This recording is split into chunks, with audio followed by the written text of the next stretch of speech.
अस्सलाम वालेकुम। मैं आज कुछ नायरा की स्लीप के बारे में वीडियो बना रही हूँ क्योंकि मुझे काफ़ी ज़्यादा आप लोगों के मैसेजेस आए थे और recently I made some changes which has made things much better for us, तो I thought I share this. और most difficult challenge for me of motherhood has been sleep. और इसके भी डिफरेंट फेजेस थे, every phase came with its own unique challenges. First 3 months में तो I hardly slept, she was up every few hours, तो वो हो रहा था। फिर आहिस्ता आहिस्ता डायनामिक्स चेंज होते रहे, बीच में ये खुद से सोना शुरू हो गई, कॉट में क्रिब में खुद से सो जाती थी बीच में। But then there were some issues, like I started missing her, like ये जो फीलिंग है, ये जो फीलिंग है जो बेबी गोद में सो रहा हो। क्या कर रही हो यार, बात तो करने दो।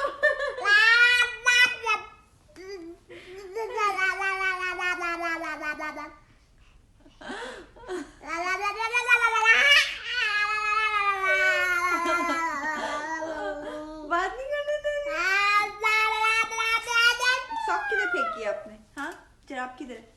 चलो जाओ जाके जराब ढूंढो। अच्छा, तो मैं ये फीलिंग बहुत मिस करना शुरू हुई कि ये गोद में मेरे सोती है तो मुझे बड़ा मज़ा आता है। और दूसरा है कि मेरे इससे नेल्स नहीं कटते थे अगर ये क्रिब में खुद से सोती थी, और हम कहीं बाहर होते थे तो she would want her own crib, so she wouldn't sleep.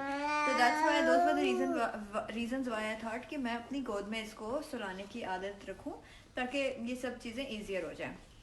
तो मैंने कहा जो ये सो जाएगी गोद में तो तब मैं इसको ट्रांसफ़र कर दिया करूँगी क्रिब में।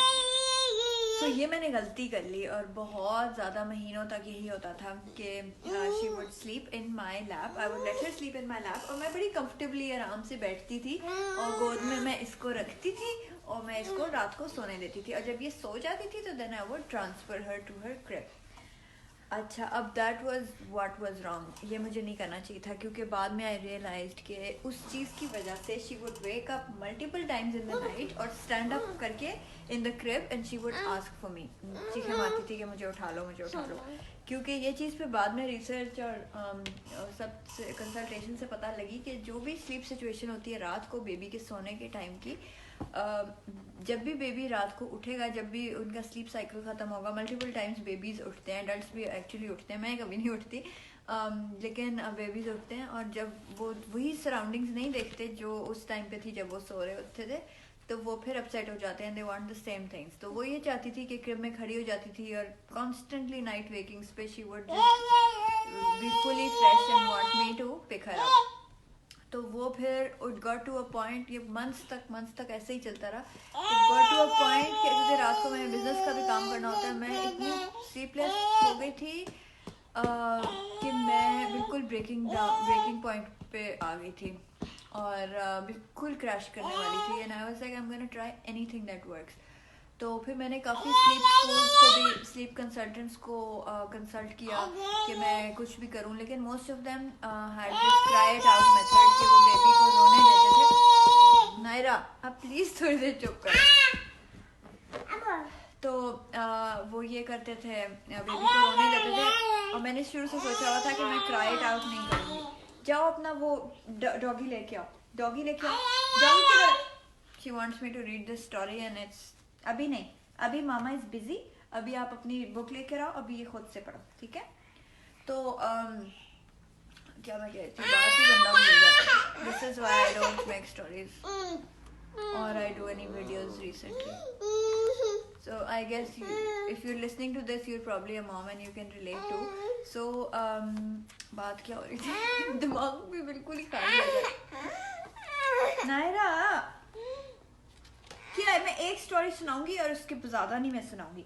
Hey diddle diddle, the cat and the fiddle, the cow jumped over the moon, the little dog laughed to see such fun, and the dish ran away with the spoon. ऐसी होती conversations। आप किसी आपकी अगर गलती से एक mom friend हो तो फिर आपकी ऐसी ही जिंदगी होगी। आपकी अभी अपनी बुक लो, अभी मामा बिजी है, ओके? समझ क्यों नहीं आती कि मामा अभी थोड़ी देर बिजी है, 2 मिनट के लिए बिजी है। anyway, मैं नहीं बना रही वीडियो। अस्सलाम वालेकुम। नायरा को बहुत ज़्यादा नींद आ रही थी जब मैंने पिछली वीडियो बनाई थी, और जब वो सोई थी तब मेरा मीटिंग का टाइम था, तो मैं मीटिंग के साथ बिजी थी। और मीटिंग के फ़ौरन बाद नायरा एंटर्ड द रूम और उसने ट्राईपॉड के ऊपर चढ़ी और अब मेरा फ़ोन का ट्राईपॉड भी टूट चुका है। तो anyway I am gonna try finishing what I was saying. मैं ये बात करी थी कि क्राई इट आउट मेथड जो है वो मुझे बहुत बुरा लगता था, तो I was bent on the fact कि मैंने वो वाला नहीं यूज़ करना। आ जाओ। अच्छा, तो क्राई इट आउट ना करने का फिर मैंने काफ़ी स्लीप स्कूल्स को कंसल्ट किया और मैंने उनके सेशंस भी ऑलमोस्ट बुक कर लिए थे। ये था कि मैंने करने पड़ेंगे, काफ़ी एक्सपेंसिव थे, लेकिन मैंने कहा कि मैं पैसे भी दूँ और ऊपर से बेबी मेरी रोती भी रहेगी उनके साथ। तो क्योंकि उन सब ने क्लियरली कहा, उनसे मैंने पूछा इस बारे में, तो उन्होंने कहा कि हाँ रोना तो होगा, कोई भी चेंज होता है तो बेबी रोता तो बहुत ज़्यादा है। और कुछ थे जिसमें यह है कि अलग रूम भी करना था और वो सारा, तो I thought it's too overwhelming और नहीं हो सकेगा। तो फिर मैं बिल्कुल ब्रेकिंग पॉइंट पे आ चुकी थी। मेरे प्रोजेक्ट्स भी, बिजनेस प्रोजेक्ट्स बहुत ज़्यादा थे और उनको भी मैं नो नहीं कर सकती थी, वो ऑलरेडी चल रहे थे। मीनवाइल मैं बिल्कुल, मेरी नींद नहीं हो रही थी और Naira was driving me nuts. बिल्कुल रात को भी ये कम सो रही थी और सुबह भी उठ जाती थी। रात की जो वेकिंग्स होती थी, नाइट वेकिंग्स ऐसी होती थी कि वो फ्रेश उठ जाती थी। तो खैर फिर मैंने कहा कि मुझे समझ आ गई कि जो रात को मैं उसको गोद में सुलाती हूँ वो ख़त्म करना है कम्प्लीटली। तो वो भी मैंने ऐसे ख़त्म करना शुरू किया कि मैंने कहा कि एक तो रोने भी नहीं देना उसको, तो क्या तरीका हो सकता है। मैंने फिर खुद ही से ना काफ़ी ज़्यादा अल्लाह ताला से भी हेल्प मांगी। मैं नफ़ल काफ़ी ज़्यादा पढ़ती थी और इसको बेड में लिटा के नफ़ल पढ़ती रहती थी, दुआएं करती रहती थी, अल्लाह में प्लीज़ आज की रात सुकून वाली हो, इससे करके। लेकिन खैर शुरू में तो बिल्कुल भी कोई रात भी सुकून, अभी भी कोई रात सुकून की नहीं हुई। हाँ, हुआ ये कि मैं उसको ऐसे बेड में सुलाना शुरू किया कि रात को जब वो, उसको मैं क्रिब में रखती थी तो वो नहीं लेटना चाहती थी क्रिब में, तो उसको मैं दूध वगैरह भी सारा क्रिब में ही देना शुरू हो गई। दूसरी चीज़ ये कि मैं उसको क्रिब जो है वो एक हैप्पी प्लेस बनाने के लिए उसकी मैंने टॉयज़ वगैरह वहाँ रख दिए। और कभी कभी उसको थोड़ा चिल टाइम, थोड़ा जब ये दिन में भी जब थकी होती है या सोना नहीं भी होता, तभी मैं थोड़ा ज़्यादा टाइम क्रिब में खेलना शुरू हो गई, उसके टॉयज़ से भी उससे क्रिब में खेलना शुरू किया। वो तो एक तरीका था। दूसरा है कि सोने से पहले रात को जब मैं उसको लेके जाती थी, उसको एक्सप्लेन करती थी कि ये मामा का बेड है, ये डैडी का बेड है और ये नायरा का क्रिब है। तो इसको मैं बार बार कहती थी ताकि उसको समझ आए कि बेबी ने हमारे बेड में नहीं सोना, इसने अपने बेड में सोना है। क्योंकि पहले जब ज़्यादा मसला ख़राब हो गया था, मैं रात को अपनी गोद में भी सुलाती थी और टुवर्ड्स द मॉर्निंग, लाइक सुबह के जब 4-5 बजे अगर ये तंग करती थी तो मैं कहती थी कि क्या इतना तंग करी है और उठ रही है, तो मैं उठा के अपने बेड में ले आती थी। उसका ये नुकसान हुआ कि शी स्टार्टेड एक्सपेक्टिंग दैट, फिर वो हर रात को ही खड़ी हो जाती थी कि मुझे अपने बेड में लाओ। और वो अगर तो आपके लिए वर्क करता है तो ठीक है, लेकिन हमारे लिए नहीं कर रहा था, क्योंकि हमारा क्वीन साइज़ बेड था और हम ऑलरेडी, हमें एक तो हमें कडल करने का भी शौक है आपस में, हम ये बीच में होती थी और ये हमें टांगें मारी होती थी, तो हम लोग लिटरली उठे रहते थे पूरी रात। तो हमने कहा this is not working out, ये हमारे बीच में नहीं सो सकती, इसको अपने बेड में ही सोना है। तो खैर वो जब एक दो हफ्ते थोड़े से टफ थे, जब इसका फाइनली ट्रांजिशन हुआ, मैंने बस माइंड में डिसाइड कर लिया कि आज के बाद मैंने रात को इसको उठाना नहीं है क्रिब से, जो मर्ज़ी हो जाए। तो लाइटें भी नहीं ऑन करनी है और दूसरे रूम में भी नहीं लेके जाना। तो उसका फिर यही तरीका था कि मैं इसको आदत करानी थी कि ये अपने क्रिब में ही सोए। तो ये खड़ी हो गई कि मैंने मेरी गोद में सोना, इसको आदत थी कि मेरी गोद में ही सोए। तो फिर मैं ना ऐसे क्रिब के साथ खड़ी होके उसको दोनों हाथों से ऐसे हग कर लेती थी और गई थी कान में इसकी, बोलती थी it's okay baby, it's okay. थोड़ा रोई भी थी, बहुत कम रोई थी। तो मैं कहती इट्स ओके आप लेट जाओ। और ना अब ये इतना ज़रूरी है ट्राईपॉड, ये गलत टाइम पे टूट गया। 1 मिनट में ज़रा ट्राई करती हूँ। अच्छा, तो मैंने थोड़ा सा कहीं खड़ा किया, तो मैं उसके ना कॉट के साथ खड़ी रहती थी और मैं उसको ऐसे हग कर लेती थी जब वो मुझे बुलाने की कोशिश करती थी। तो वो भी ना ऐसे दोनों होते थे, मुझे हग कर लेती थी, क्योंकि वो भी बहुत मिस करी थी, उसको आदत थी मेरी गोद में सोने की, मैं भी उसको मिस करी थी। तो खैर मैं ऐसे हग कर लेती थी, मैं कही थी इट्स ओके बेबी, आपने अपने कॉट में सोना है। और उसको बिल्कुल पसंद नहीं आ रही थी ये बात, लेकिन वो इतनी जब थक जाती थी तो वो फिर लेट गई और इसी तरह सो गई। मतलब कि ये थी कि जब भी वो खड़ी होती थी तो मैं बजाय इसके कि गुस्से से कहूँ कि लेटो, so I did obviously do that too, लेकिन मुझे समझ आ गई कि ये वर्क नहीं करेगा। मुझे उसको सिर्फ प्यार से उसको हग करके, क्योंकि ज़ाहिर है छोटी है और उसको आदत है, तो ऐसे करके कुछ रातें बहुत ज़्यादा टफ थी कि रात को बार बार वो खड़ी हो जाती थी, तो फिर मैं उसके साथ क्रिब के खड़ी रहती थी। दूसरी ट्रिक यह है कि आप साथ जब क्रिब के खड़े रहें तो उसकी बैक पे ऐसे स्ट्रोक करते रहें, उसे कहें आई एम हेयर। तो ऑब्वियसली वो कुछ दिन बहुत टफ थे, मेरी कमर बहुत दुख रही थी, लेकिन आहिस्ता आहिस्ता फिर ऑफ कोर्स वो जब आदत उसको क्रिब में सोने की हो जाती है, फिर आप आहिस्ता आहिस्ता 1-2 स्टेप पीछे हो जाते हैं। अब तो मैं कमरे में कुछ और भी कर लेती हूँ आराम से। तो जब भी कोई चेंज करना हो बेबी की कोई भी हैबिट, तो वो जो इनिशियल ट्रांजिशन होता है वो बहुत हार्ड होता है, that's what I have learn.